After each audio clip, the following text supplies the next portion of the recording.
दोस्तों नमस्कार। Learning by AP sir YouTube channel में आपका स्वागत है। आज यूपीपीएससी जीआईसी लेक्चरर का पेपर था जिसमें 40 क्वेश्चन जीएस के पूछे गए। तो आइए क्वेश्चन उनकी आंसर की डिस्कस कर लेते हैं।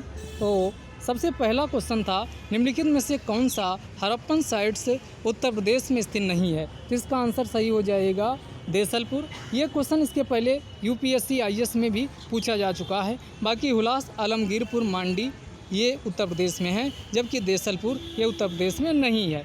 अगला क्वेश्चन पूछ रहा, कन्नौज पर महमूद गजनवी के आक्रमण के समय वहाँ का शासक कौन था? तो इसका सही जवाब हो जाएगा राज्यपाल इसका सही आंसर हो जाएगा। अभी डिटेल में नहीं जा रहे हैं, केवल आपका आंसर बताते हैं।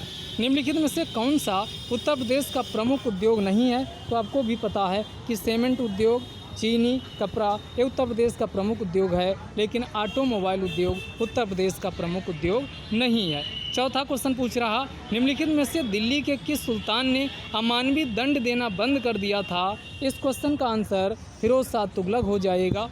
अगला क्वेश्चन आते हैं, भारतीय राष्ट्रीय कांग्रेस में सम्मिलित होने के लिए सुभाष चंद्र बोस को किसने प्रेरित किया? पहला ऑप्शन था जवाहरलाल नेहरू और जयप्रकाश नारायण, राजेंद्र प्रसाद और राजगोपालाचारी और एम के गांधी, चित्तरंजन दास और एम के गांधी। फिलहाल हमने इसका आंसर ए लगाया है। इसका भी आंसर हमको मिल नहीं पाया है और इसका आप लोग बताइएगा इसका आंसर क्या होना चाहिए। तो इस क्वेश्चन में अभी डाउट रहेगा। अगला क्वेश्चन पूछ रहा, खरीफ फसल की कटाई करने से पहले अगली फसल की बुआई करना क्या कहलाता है? तो दोस्तों, खरीफ फसल की कटाई करने से पहले अगली फसल की बुआई करना ये किस नाम से जाना जाता है? तो इसे किस नाम से? इसे रिले खेती के नाम से जाना जाता है। अगला क्वेश्चन देखते हैं, भारतीय संविधान के किस अनुच्छेद में उत्तर प्रदेश में महाधिवक्ता की नियुक्ति की गई है? एडवोकेट जनरल की यहाँ बात की जा रही है। तो जैसे केंद्र में आर्टिकल आप देखेंगे तो 76 में किसकी बात की गई है? तो आर्टिकल 76 में महान्यायवादी की बात की गई है। तो इससे 11 घटाओगे 165 आ जाएगा, तो 165 में महाधिवक्ता की बात की गई। अगला क्वेश्चन देखते हैं, निम्नलिखित में से राज्य के नीति निर्देशक तत्वों का कौन सा अनुच्छेद राज्य को निर्देशित करता है? उद्योगों के प्रबंधन में कामगारों की सहभागिता। तो इसे 42वें संविधान संशोधन से शामिल किया गया और आर्टिकल 43A में इसका उल्लेख किया गया है। उत्तर प्रदेश का कौन सा शहर मार्च 2020 को उत्तर प्रदेश के जीडीपी और प्रति व्यक्ति आय के मामले में शीर्ष स्थान पर रहा है? तो इसका आंसर हो जाएगा नोएडा। तो इसका आंसर नोएडा। अगला, उत्तर प्रदेश में विधान परिषद वित्त विधेयक को कितने दिन तक विलंबित कर सकती है? तो ये आपका 14 दिन तक विलंबित किया जा सकता है। अगला, असमानता वायरस वैश्विक रिपोर्ट 2021 प्रकाशित किसके द्वारा ये रिपोर्ट प्रकाशित की गई? तो ये रिपोर्ट ऑक्सफैम के द्वारा प्रकाशित की गई है। आरबीआई द्वारा कितने बैंकों पर जुलाई 2021 में नियमों के उल्लंघन के लिए जुर्माना लगाया गया? तो इसका आंसर 14 हो जाएगा। अगला, भारत में म्यूचुअल फंड को निम्नलिखित में से किस संस्था के द्वारा विनियमित किया जाता है? तो ये किस संस्था विनियमित करती है? तो SEBI security exchange board of India के द्वारा विनियमित किया जाता है। अगला क्वेश्चन देखते हैं, वह कौन सा प्रथम मुगल बादशाह था जो अंग्रेजों का पेंशन भोगी बना? तो दोस्तों, इसका आंसर शाह आलम द्वितीय हो जाएगा। इसका आंसर शाह आलम द्वितीय हो जाएगा। अगला, 1829 में अंग्रेजों के विरुद्ध खासी जनजाति विद्रोह का नेतृत्व किसने किया? तो इस क्वेश्चन का तिरोध सिंह नेतृत्व किया। अगला पूछ रहा, निम्नलिखित में से कौन सा सही सुमेलित नहीं है? असम में राज्यसभा में सीटों की संख्या 6 है, छत्तीसगढ़ में 5 है, हिमाचल प्रदेश में 3 है, उत्तर प्रदेश में 31 है। तो इसका आंसर पहला वाला ये आपका गलत है, क्योंकि यहाँ पर जो सीटें दी हुई हैं ये गलत सम्मिलित हैं। अगला, निम्नलिखित में से कौन उत्तर प्रदेश की जनजाति बनारस में नहीं पाई जाती, वाराणसी में नहीं पाई जाती? तो इसका आंसर दोस्तों क्या हो जाएगा? यानी सहरिया। गोंड, खारवा, चेरो ये जनजाति पाई जाती है, जबकि सहरिया बनारस में नहीं पाई जाती। 12वें वित्त आयोग का अध्यक्ष कौन था? तो दोस्तों, इसका रंगराजन हो जाएगा। सिंह रंगराजन इसके अध्यक्ष थे। अगला क्वेश्चन है, मध्यकाल में उत्तर प्रदेश के किस जनपद को शिक्षा का केंद्र होने के कारण सिराज हिंद कहा जाता है? इसका आंसर हो जाएगा जौनपुर।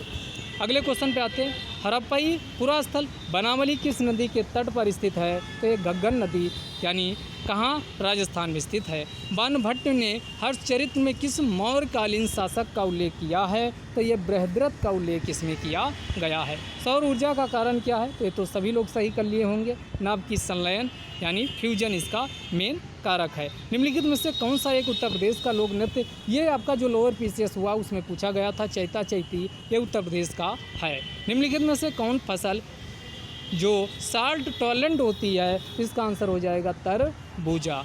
अगला क्वेश्चन है, जीएसटी परिषद का अध्यक्ष कौन होता है? तो 200 आर्टिकल 279 में आप जाएंगे तो किसका जीएसटी परिषद का है, और इसकी अध्यक्षता केंद्रीय वित्त मंत्री के द्वारा की जाती है।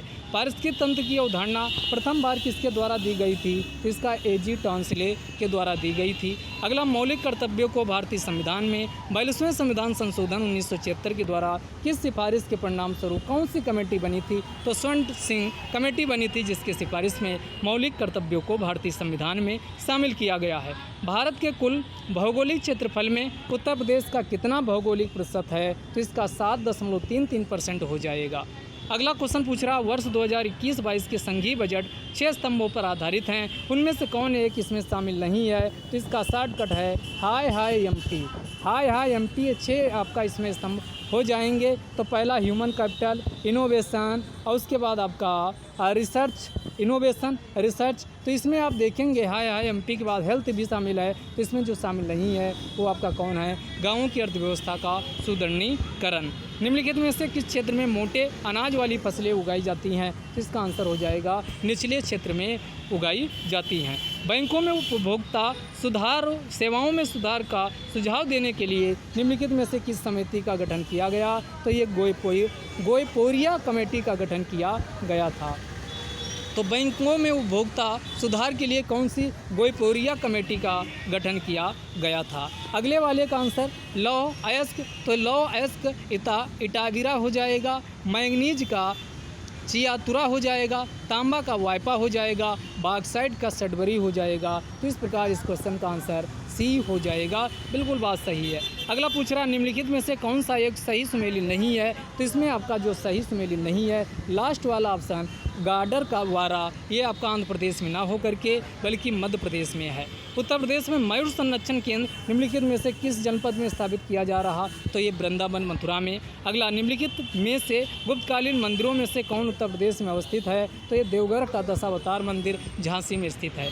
निम्नलिखित में से कौन सा एक भारत निर्माण योजना का घटक नहीं है? इसे 2005 में शुरू किया गया था। तो इसमें ग्रामीण उद्योग नहीं शामिल है, बाकी अन्य शामिल हैं। अगला, एक रीजनिंग का सवाल आया, 2 रीजनिंग के हैं। इसमें तिबल करके 4 3 12 और 2 यानी तिबल करके 4 को मल्टीप्लाई 3 से करो और 2 प्लस करो, तो ऐसे 6 3 18 और 2 प्लस करोगे तो इसका आंसर कितना? 20 आ जाएगा, सी ऑप्शन। अगला, निम्नलिखित में से किस देश से होकर भूमध्य रेखा नहीं गुजरती है? इसका आंसर हो जाएगा जाम्बिया, बाकी से गुजरती है। अगला, शब्दों का विषम युग्म पहचानना है, जैसे अंगूर तो से आपका शराब, अंगूर से शराब बनती, दूध से मक्खन बनता, पानी से ऑक्सीजन। इसमें पहला जो विषम हमको लग रहा ये मृत्यु रोग, मृत्यु यानी रोग होगा तो आदमी मरेगा, ये जरूरी नहीं है, तो ये विषम है 39 का पहला। और 40 लास्ट क्वेश्चन है कि प्रधानमंत्री फसल बीमा योजना कब शुरू हुई थी? तो ये 2016 में शुरू की गई थी। तो ये आपके जीएस की रही आंसर की। आप लोग मिला करके कमेंट बॉक्स में बताइए कितने आपके सही हो रहे हैं। फिलहाल जीएस का लेवल अच्छा रखा गया था, बाकी अपने अपने सब्जेक्ट में आप लोग अच्छा किए होंगे। पॉलिटिकल साइंस का आपको बहुत ही जल्द यानी सब्जेक्ट की आंसर की आपको उपलब्ध करवाई जाएगी। तब तक के लिए आप अपना आंसर जीएस का मिलाइए। ये वीडियो यहीं तक। जय हिंद, जय भारत।